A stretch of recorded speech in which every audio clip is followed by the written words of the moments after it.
This is the new sort of rom-com by Nick Love, director and writer of Football Factory, The Business, etc., also starring Danny Dyer. Now this is better than you are going to expect. It's much deeper than you would expect as well.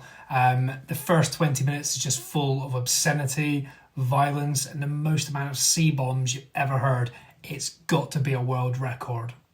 And this film definitely has a fantastic British cast, but I wrote a few things down that came out of my brain as soon as I walked out of the cinema. I had to write it down before I forgot, because it's not a film you would expect to be as deep as it is. But I wrote down, it gradually becomes a cautionary tale about middle-aged men who haven't grown up. The pathetic existence of immature men still living like teenage hooligans. Embarrassing. But then you throw in people with mental problems and a poor upbringing, and bad lifestyle, bad health, and a tough upbringing, and extreme toxic masculinity.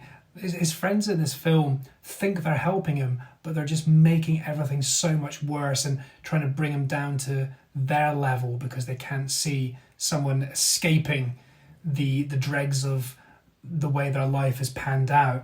And Danny Dyer is trying to do his best, but failing. And even though he wants to be a good person, as he states in the film, he is still a massive C.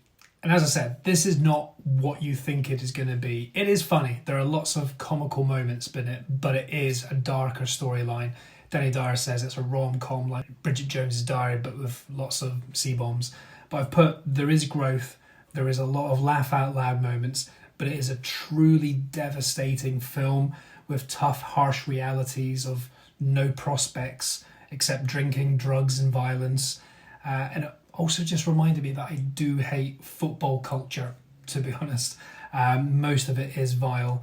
But this was a fun, emotional trip about growing up, done very differently, with the style, the charisma, and the fun that Nick Love brings to his films. Danny Dyer, supreme in this film. Amazing.